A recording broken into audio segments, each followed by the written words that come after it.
What's up, guys? It's Jay, MorninAfterKill, and I'm back here on my road to 30. This is a series that I do on my channel where each week we take 1 year of my life and we talk about the memories and significant events that have come to shape the person that I am today.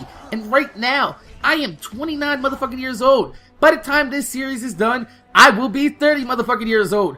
And this is episode 18, which means that I am finally a legal, full-grown adult. And last episode, we ended up with me graduating from high school against all odds. There was a lot of shit that stacked up against me, but I made it through. And this year is actually going to be a little bit more laid back. There's going to be a lot more shenanigans, just fooling around, having fun as a young kid. But when I look back at this, it actually set my entire adult life into motion with 3 events that pretty much just ran into each other and set everything on course. So, let's start out right with Ozfest 2001, because this is actually a pretty significant event in my life. It's just like the Phillies event, where with the Phillies event, I got out of my town, I got to see new places, new people, enjoy myself, enjoy some of the, the finer things, the luxurious things in life. And this was actually made possible by my friend Jack's dad. Jack's dad bought tickets and he was gonna go with a couple of my friends to Ozfest, and I couldn't afford a ticket, so I wasn't going. But he did one of the nicest things that anybody has ever done to me. He felt bad that I couldn't go, so he gave me his ticket, which was front row dead center. So if you've ever been to an Ozfest, there's usually like a second stage and then a main stage, and the main stage is where like some of the bigger bands that are playing. This year it was Linkin Park, Crazy Town, Disturbed, Papa Roach, Slipknot, Marilyn Manson, and Black motherfucking Sabbath.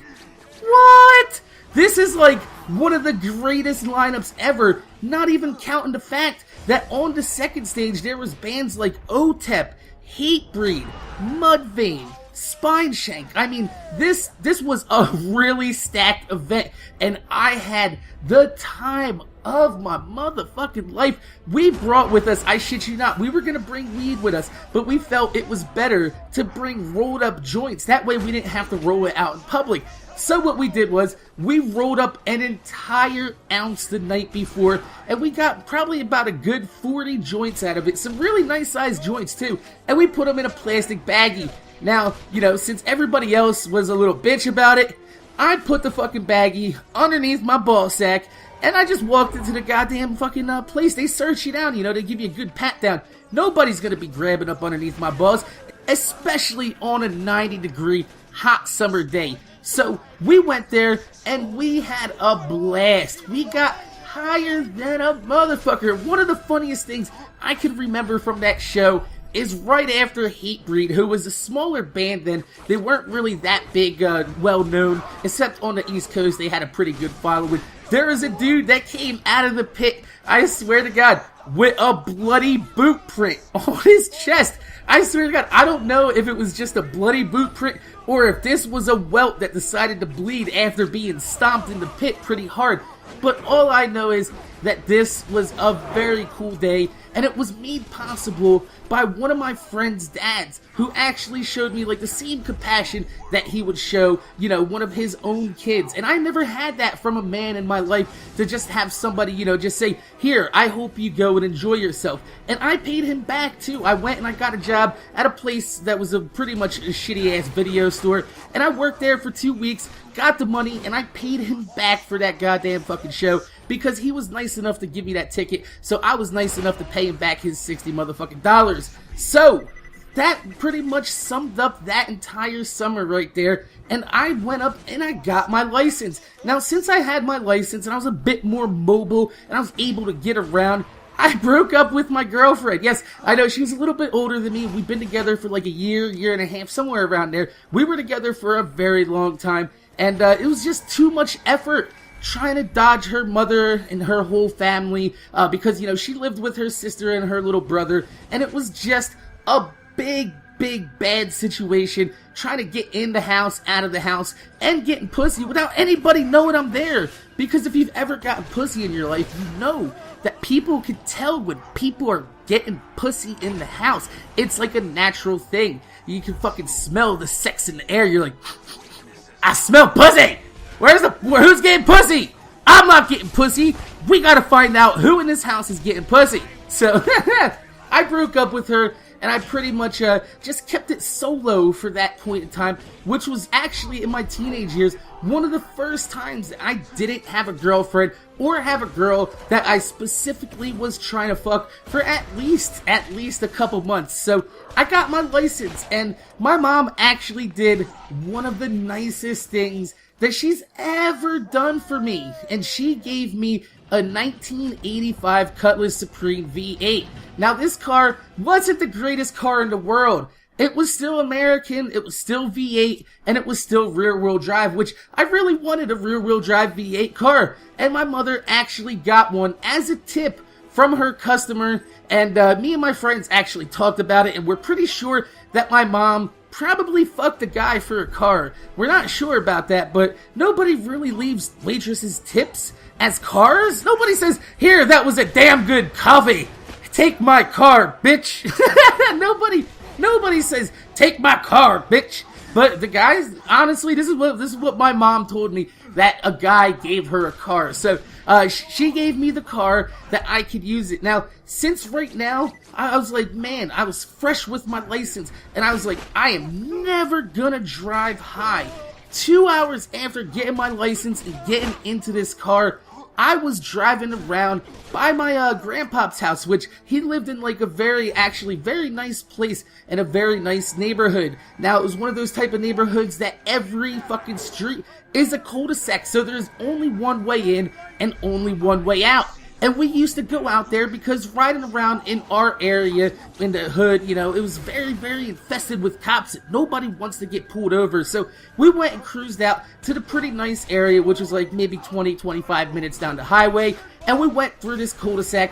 And I was like, man, I am never going to drive high. 2 hours later, I was driving through that cul-de-sac, blazing a blunt with my buddy, coming around a corner. I almost popped the curb and drove into a house too. And I was like, man, you know, I probably should have been like, oh man, I'll never drive high again. But at least at that point, I was like, man, you know, I should pay more attention while driving high. Which actually, while I was driving high after that, I actually drove better. I know people see this all the time, but I actually drove better and more conscientious when I was driving high because I didn't want to get pulled over. So I made sure, you know, I was going the speed limit. You know, we were cruising, using my blinkers and all that shit. I was a boss. I was just cruising back in my big ass Cutlass. I had the fucking radio on, my seat low back, and I was just boom, boom, boom, boom, boom, boom, boom, down the fucking road, man. Just fucking V8ing it up. Boom, boom, boom, boom, boom, boom.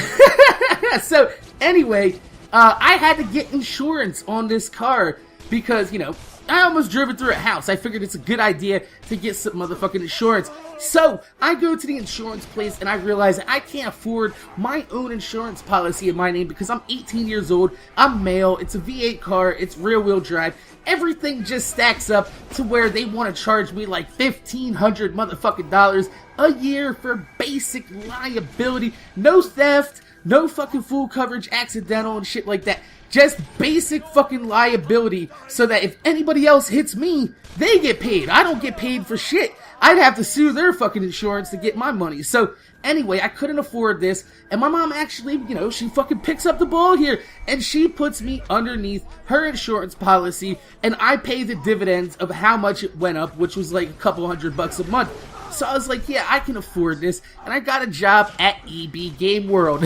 Let me tell you something. To all you kids out there that think it's gonna be fun working at a video game store, you're fucking wrong. You're fucking wrong, because I was an ass man. That's right. I still am an ass man. But that was my official title at EB Game World. I was hired as an assistant manager, which everybody there called the ass man, which is fine, because I am an ass man. So, anyway, like I said, if you think working at a game store is fun, pretty much my duties were to go there, open the store, and once the store is open, you gotta fucking take this sheet that has a highlighter, and you gotta go and count every fucking game on the motherfucking shelf for the next 3 motherfucking hours to make sure that they're all there. And this is when I was like, huh, I'm doing inventory, I'm opening up, I'm turning on the cameras. What's there to say that I can't just take something, mark it there on the inventory, nobody's gonna know, and then bring it back when I'm finished with it? So this is how we were playing video games around me and my friend's house. I would go and take like 2 or 3 used games, take it back to the house, we'd play the shit out of them, and then I'd bring it back the next day or like 2 days later, and it no harm, no foul, right? Until one day, this kid came in with some Super Nintendo games, and he's like, I'd like to trade these in. And I was like, yeah, no problem, what you got? And I looked, and I was like, what? This motherfucker had Mega Man X, right? And he also had, well, Final Fantasy. I think it was the 3rd Final Fantasy, because it had the red cover with the gold fucking writing on it, the gold sword. I can see it in my fucking head, but Final Fantasy has some of the weirdest fucking numbered series ever, so I don't remember exactly which one. I'm pretty sure it was Final Fantasy 3. Now, I remember these games were not only very rare, but they're usually worth quite a few dollars, and he was trying to trade them in, and I looked through the computer, and one of them was like $35, the next one was like $24, so I was like, I looked at that, I was like, yeah, we can give you $20 trade-in for both these games, and the kid was like, yeah, alright, and I fucking gave him a $20 bill, and I fucking put those goddamn fucking games underneath the goddamn counter, because I never ran them through the system. I just popped the register with my manager number, gave him the money, let him fucking have a good day, and then on my lunch break, I took those fucking games, and I traded them in for my goddamn self, and I got like $60, and I'm pretty sure that I saved that trade-in credit, and I got a Virtua Fighter 4, which ended up being a pretty fucking shitty game. So, anyway, I'm working this job, it's nice, it's cushy, it's still a pain in the ass with taking inventory and sitting around, listening to customers bitch at you all goddamn day, but that's pretty much any motherfucking job that you're gonna have as a teenager. Every job you have as a kid is gonna suck fucking balls. So a few weeks later, after I get one of my first paychecks, I experienced my first car engine failure. Me and my buddy, we just took a ride up to where I was working. We picked up my paycheck. We were gonna go pick up some weed, go fucking hang out, maybe catch some movies or some shit. Just typical teenage fucking shenanigans. So we're riding back on the highway, and this is an 85 Cutlass Supreme, so it didn't have a temperature gauge, and smoke starts pouring out from underneath my motherfucking hood. And I'm like, what the fuck? And it starts bucking, and the car shuts off, so I fucking coasted onto the fucking side of the highway, and try to get as far as I can from coasting, and then I started back up, and it actually works, and the car cooled down a little bit. Now, I'm only about 1.5 miles away from my buddy's house, so I was like, fuck it, I can park it there until I can figure out, to get it to a shop to figure out what's wrong with it. And my buddy Jack, his dad was actually home, and I forgot all about the fact that his dad was a mechanic. He worked at a fucking GM dealership, and I fucking have a GM car. So I park at my buddy Jack's house, and I'm like, yo, is Jack home? And he's like, nah, what happened? I was like, my car is shut off on the highway, it's pretty hot, there's smoke coming out, and my buddy's Jack's dad, he's the one that gave me the Ozfest ticket, and really fucking looked out for me, and he came outside, and he goes, oh man, he squeezed the fucking top upper radiator hose, he's like, your thermostat's broken, you have no fucking antifreeze from that shit. So what he did was, he fucking went and he scraped it all out, fixed it up, he actually bought me a thermostat, which was like $8 with like a $3 fucking gasket kit, and he fixed it, put a bunch of fucking antifreeze in, and my car ran fucking beautiful again. And it's at this point right here that I actually really want to learn to work on cars. I'm like, man, that was fucking amazing. And the fact that, like I said, another one of my friend's dads actually looked out for me. It was like, man, I never had a dude in my life that actually cared enough about me to actually, try to help me out. So that's not the first time I ever have a car engine failure, because not very long after that, one day I wake up to go to work, and I come outside and my car has a motherfucking flat tire. And I was like, what? So I go ahead and I open up my trunk, and I'm like, what? And I look and I'm like, where's the spare?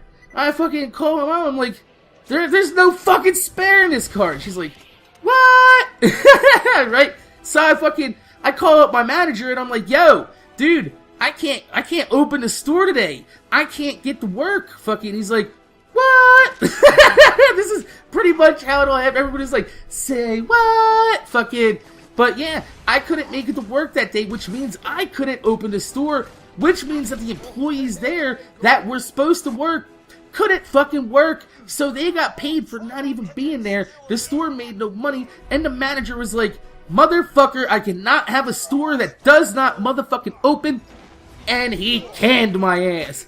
And that was the first time that fucking I ever was actually sad about being canned. I was like, man, you know, this was kind of a cool job, and it wasn't really my fault, because I woke up and my fucking tire was flat. Somebody fucking slashed the shit out of it, which is actually not a very cool thing. So if you're a kid and you think it's funny to go let the air out of somebody's tires or fucking slash their shit, just remember, you might be getting them fired, motherfucker, and that is not a cool fucking thing to do. So, anyway, now I got fired. I have nothing to do all goddamn day. I'm still flipping a little bit of weed, but the only reason I'm flipping weed now is just so I can smoke some weed for free. I would buy like a fucking bag and then I'd sell half of it. Like, I'd buy like a fucking like half ounce and I'd go and fucking sell a couple dimes, make my money back, smoke for free. But since the block was very, very hot, like I said, they were watching us from before I got locked up, and they were still watching the block right now, so it wasn't a very good idea to be out there hustling all day long,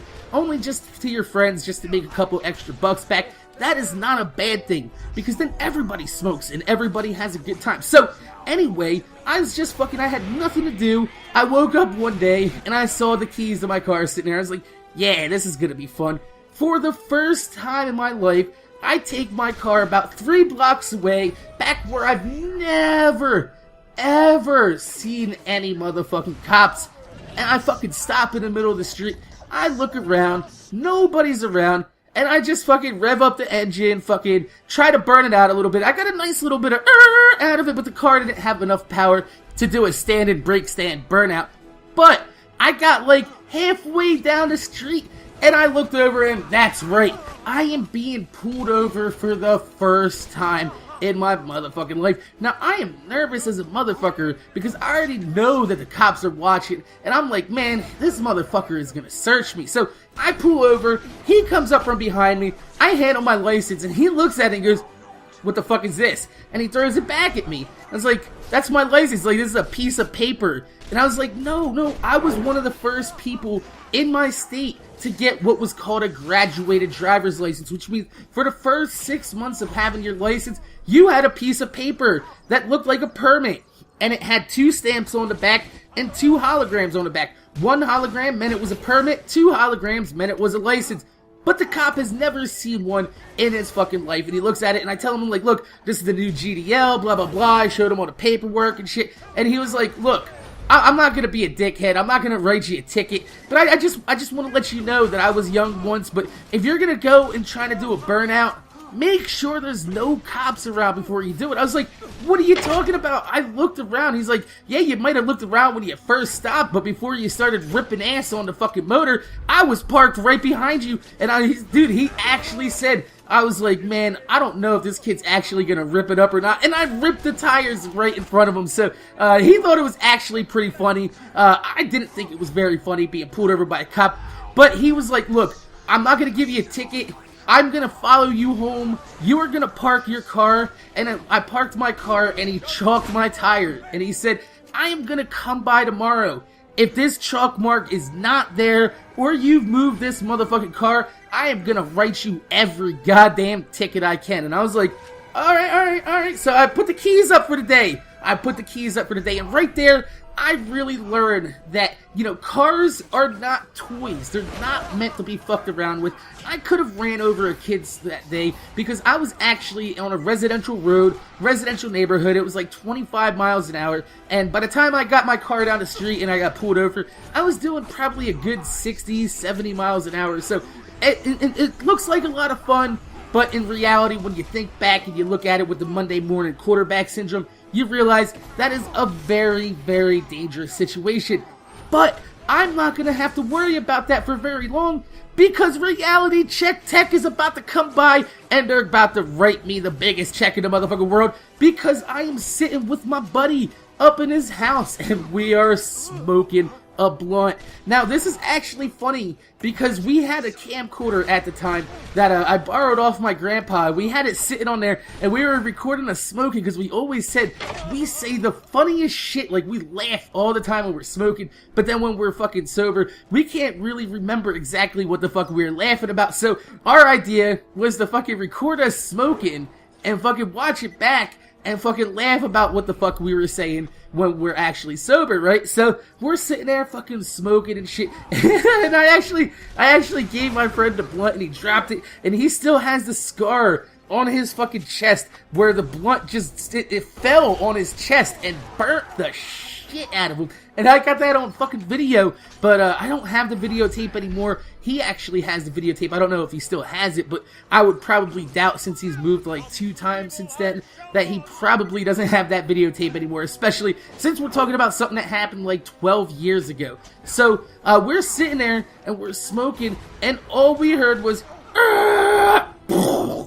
and we're just laughing about it, right? Because our corner that we lived on was known for accidents galore. It was a 4-way stop sign, but everybody else figured everybody else was gonna stop, and they could just blow through it, and there used to be accidents, I shit you not, at least like 3 or 4 a month. And we actually asked them to put in some fucking traffic lights, and they're like, sorry, we can't put any traffic lights on a residential road, you know, it's just how they do it. So, whatever, but we're like, man, you want to go outside and check the wreckage? And we're like, man, let's just finish the blunt first, and we're going to go outside. So it's all good. We finished the blunt, and we went downstairs. And what do I see? That's right. It was my car that got fucking hit. The whole front end of my Cutlass is pushed up past my front fucking wheel. It looked like a fucking pig's snout. And I was like, holy shit. And fucking my buddy was like, he's like, it was your car. And I was like, it's not funny, it was my car. And he thought about it, he's like, oh yeah, we use that car to get around places. So, anyway, what fucking happened was a guy was driving drunk. And he fucking came, and I don't know what the hell happened. I don't know if he swerved to miss another car, but he fucking went on the other side of the road and went fucking head on with my car. Like he was trying to assassinate my car. He fucking kamikazed my car. So you think about it, you know, America, we park on the right and we fucking drive on the right. So if you're fucking parked on the right, your car is facing the way you're driving. If you're parked on the other side of the fucking road, your car is facing the way the other cars are going. He fucking switched an entire lane and then into the parking area to hit my motherfucking car with his Ford Explorer. And how do I know that it was a Ford Explorer? That's right. This motherfucker, in the fucking panic of hitting my car and not want to get caught driving fucking drunk, he starts putting it in reverse and drive. One of my neighbors actually seen this, and he told me about it. So he was hooked on my front bumper. The top of his bumper was like right underneath my hood, and then my bumper was stuck underneath his. So he's fucking jerking his truck back and forth, and he finally breaks free. But in doing so, he busts a hole in his motherfucking radiator. So he tears ass away, and my neighbor actually followed a trail, I shit you not, a trail of debris and motherfucking antifreeze all the way back to this guy's house, where there's a smashed up motherfucking Ford Explorer sitting in the driveway, and they called the cops. The cops go out there, and they can't do anything for him being drunk, because the guy said that after the accident, he went home, got scared, and got drunk within like fucking 5-10 minutes the goddamn cops got there. So I'm pretty much shit out of luck, because now I have no motherfucking car. But since I did have a little bit of insurance on my car, I decided to try to claim the insurance. However, since it was underneath my mother's name, guess who has to make the claim? Yes, that's right. My mother took one of the nicest things she's ever done for me by giving me a car and allowing me to put my car underneath her insurance and giving her the money to pay for the goddamn fucking insurance underneath her name. She takes the insurance money that she gets for this car, and she goes out and buys herself a brand new motherfucking car, robs me for my money, and gives me her shitty old car. What? That was my money. Now, at this time, all my friends had really cool cars. My buddy Boob, yeah, we called him Boob. No, we called him Boob just because his, I don't even want to get into it, just because his fucking name was like Kuba or something in Polish, and one day fucking somebody was fucking high, they said Jaboob, fucking, and it stuck. His name became fucking Boob. So, Boob had like a 94 Trans Am with an LT1 in it, 300 some horsepower. Very fucking cool car. My buddy Mike, he had a 1985 Trans Am 305 5-speed. It was also a very cool car. So we had these Trans Ams in our group, and one of my neighbors had a 78 Camaro with a 355 stroker and a supercharger, and there's one of my other fucking neighbors, he had a 383 86 Camaro. It was purple, blacked out all over with the chrome wheels. It was gorgeous. And since, you know, I'm surrounded by Camaros and Trans Ams in my neighborhood, I decided that I wanted a Camaro or a Trans Am. And the money that my mother got from this car accident, which was probably around like $2,500, which back in like 2001, 2002 is not a lot of money, but it's enough to buy a used 80s car. I probably could have got a really nice IROC for that. And, you know, nice with the T-tops, maybe a 5-speed, maybe even with a really decent paint job. But my mother took that, and she took the nicest thing she ever done to me, and she kicked me in the motherfucking balls again. And this is pretty much where I just said, fuck it with my mom, and I was like, you know what? I am never gonna ask you for a goddamn thing again, because you just robbed me. You robbed me legally. She legally fucking robbed me. So that pretty much sucked ass. But anyway, I decided that I wanted a cool car just like my friends. So I went out and I got another job at Home Depot. That's right.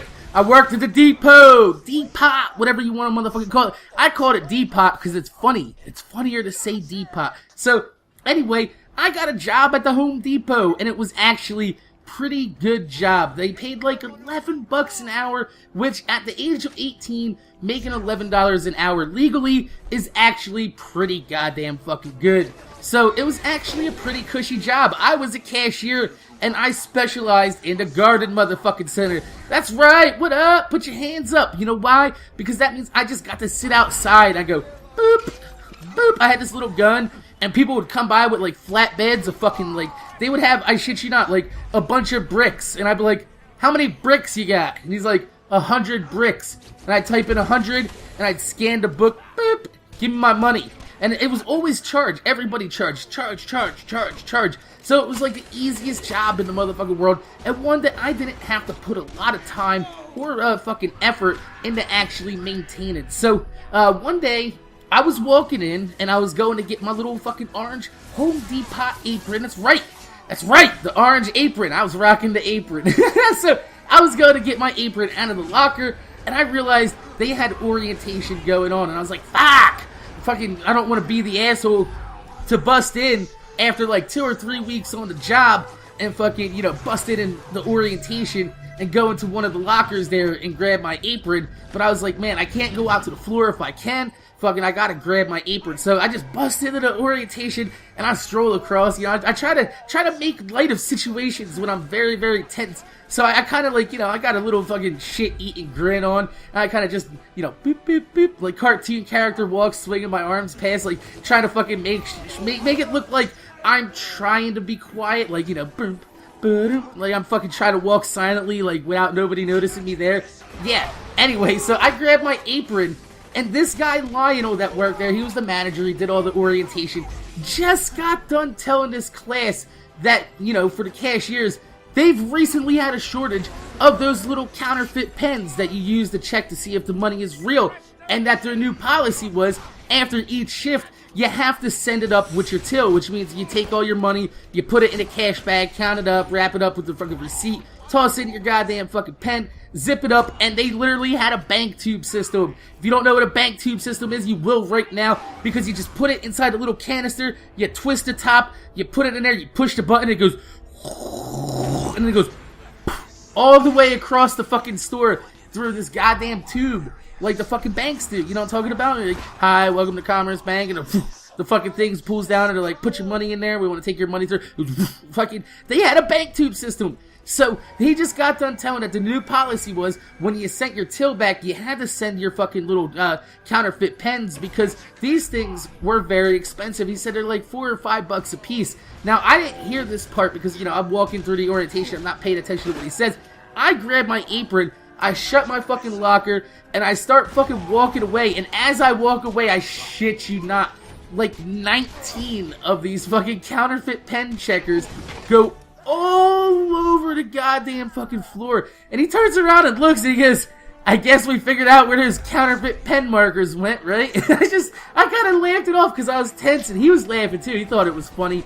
And little did I know that there is a girl inside of this class that was checking me out. And later on, me and this girl, while working, you know, we're gonna become pretty friendly. We're gonna talk. She likes music. I like music. She actually loves Kevin Smith movies, and I absolutely fucking enjoy the shit out of everything Kevin Smith does. I love Kevin Smith. If you don't know who Kevin Smith is, he's done Clerks, fucking Mallrats, Chasing Amy. He's pretty much the guy behind Jay and Silent Bob. He is Silent Bob. He's Silent motherfucking Bob. And I love Kevin Smith. So anyway, one day, I'm working out in the garden center, and I get an immense ear fucking ache. If you don't know what an earache is, it is pretty much somebody sitting inside your ear playing fucking speed bag with your eardrums, like over and over again. And it's like an intense pressure on one side of your head. And it is the worst feeling in the world. And I asked the people at Home Depot, I was like, yo, you guys gotta let me go home. I can't work like this.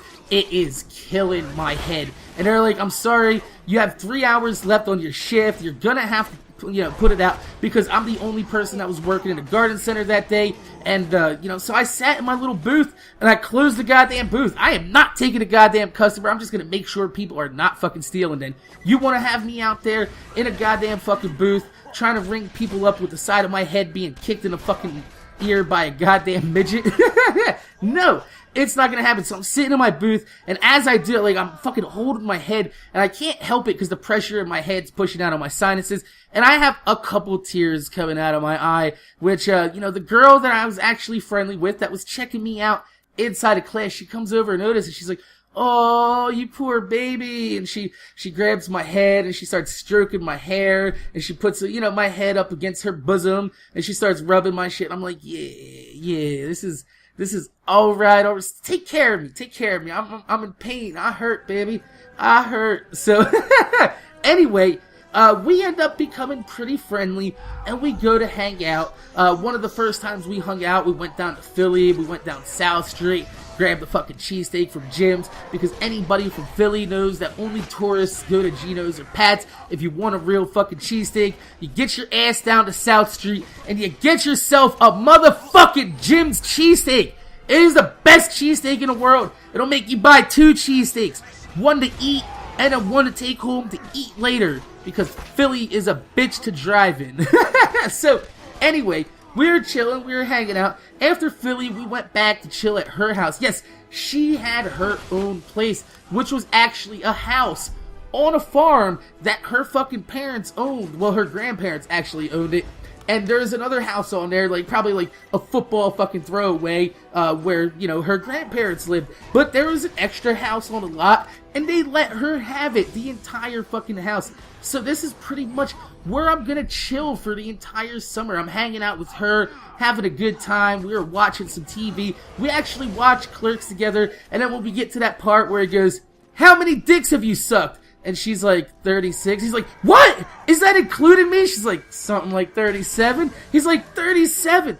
37 dicks! And she fucking walks away and he goes, my girlfriend sucked 37 dicks. And the guy goes, in a row? Fucking, at that point in the fucking, in the movie, it ended up with me talking to her, you know, I was like, oh, how many dicks have you sucked? And she told me, and I was fucking, you know, shit got pretty intense, because I was like, how about you want to make it one more? And it happened. It happened. And that's the point to where me and this girl become boyfriend and girlfriend. And we start hanging out. And things become pretty serious with her. But, you know, that summer, I'm pretty much going to end up chilling with her. Me and my buddies, we went down to Philly all the time during the, like, midnight, 1 o'clock in the morning. And there is a ton of fucking street races. And I don't even have to explain to you how many people showed up. There was literally a line of cars that would just stop in the middle of fucking Columbus Boulevard and just start tearing ass racing. And the cops couldn't really break it up because there's like at least 100 cars there, all fucking tearing ass. And if you don't believe me, I have a few clips from some old videos that I was actually filming. This is me with the camera. You'll hear me talk throughout some of these clips, but I'm gonna put them up here just so you can see them, because it was actually amazing. And I do want to thank my buddy Mike, though, because even though after this night he stole the tape from me, he actually held on to it for all this time so I can have this footage still, which is pretty fucking amazing. So take a look at this footage and we'll come right back.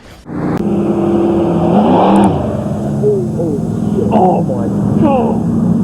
Get next to it, get next to it.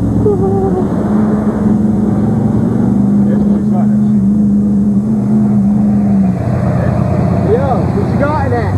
Huh? What you got in that? 406. Shit's nice.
You see how much assholes we used to be just riding around fucking street racing in Philadelphia? That is actually pretty fucking amazing. So that year is gonna end with me going to my second motherfucking Ozfest, which had another awesome lineup because the second stage had like Down, and if you don't know who Down is a second side project of Phil Anselmo from Pantera. Down played. There was Hatebreed, Meshuggah, actually Il Nino was there, Glassjaw and the Used were there, and OTEP, and the main stage had like System of a Down, Rob Zombie, Ozzy Osbourne, POD, which at the time they were pretty popular. I actually fell asleep during POD's set list, and we got to see Drowning Pool. Actually, the really fucking cool part about this, well, it's not cool because Dave Williams actually died, but we saw the second to last show that Dave Williams ever performed with John Poole before he died of a heart attack. Rest in peace. Very, very talented singer. And I'm pretty sure there is Black Label Society and Edema, which Black Label Society is going to end up being there for like the next fucking 8 years. Even though Zakk Wylde is the man, he is a really shitty singer. So, 2002 Ozfest was a very awesome time. But to end it out with this episode, I got fired the day before Ozfest 2002 because I was amped up. I knew what to expect. I was going there. I was going to have a good fucking time. We were going to get high. And fucking one of these customers came to my line. And it was on lunch break. And I told him, I was like, sorry, you know, my light's off. I pointed to the light. When my light is off, I do not take customers. So like, my light's off, I'm going to a lunch break, I'm gonna fucking come back in a bit, you know, make sure you come back. He's like, alright, whatever, that's no big deal. So later on that day, this same guy who was a contractor, I was working in the contractor end this time, which is like, you know, a very speedy checkout area for contractors that buy a huge ton of shit. So he was coming through and it was right before I was ending my shift, and I had all my money laid out on my counter, because that's how you fucking count it out, like 100, 100, 100, 100, 50, 50, 50, 20, 20, 20, 10, 10. You know how it actually works like that, you know, that's how you fucking count it out. You wrap the fucking receipt around it, like I said, stuff it in the bag, and poof, right through the goddamn fucking bank system. Well, this motherfucker, the same motherfucker, came, and he was like, I gotta check out, and I was like, look, dude, the light's off, I'm going home, it's 9 o'clock, bro. There is another register right there, another contractor register that was actually open to take over the rest of the night for, I think they close at like 11 o'clock at night. So it was, the guy actually starts walking towards me, and I come out from behind my register and I stand in front of the money. That's what they train you to do, to not let them get near the money. You're trained at the Home Depot that when a customer approaches you, when you have money on the counter like that, you step out of the register, step in front. And I was like, look, sir, I'm gonna have to ask you to go to this other line. And he's like, you're always closed. Every fucking register's always fucking closed. Every time I come here, I can't get no decent service. And I was like, sir, please step back. And he was like, what are you gonna do about it? You're just a little punk. I'll take you outside and fuck you up. And I was like, man, you know, the ghetto-ness of me came out, the whole fucking, I was like, you know, a totally different person at work. I was really respectful and trying to be nice to the customers. But this motherfucker just brought out the worst of me. And I was like, dude, if you don't step back 5 fucking steps, I'm gonna come over there and rip your face off and wipe my ass with it. And, I ended up getting fired. He went to a manager, fucking ratted me out like a little bitch. Even though he threatened me first, it is supposed to be, you know, fucking Home Depot policy to not tell people that you're gonna rip their face off and wipe your ass with it. So I ended up getting fired the night before Ozfest, which was bittersweet, but I really didn't give a fuck because I was going to motherfucking Ozfest. That is the end of my 18th motherfucking year, and even though it doesn't sound like it, there are some very critical and very important things that have happened in this fucking episode. So, my name is Jay, MorninAfterKill. Make sure you guys rate, comment, subscribe. I want to thank you guys for watching. If you could throw a thumbs up on this video, I would highly appreciate it because it gives me motivation to make more videos for you motherfuckers that watch my motherfucking videos. But also, this is episode 18 of my road to 30. So thanks for watching, and I'm gonna see you guys later.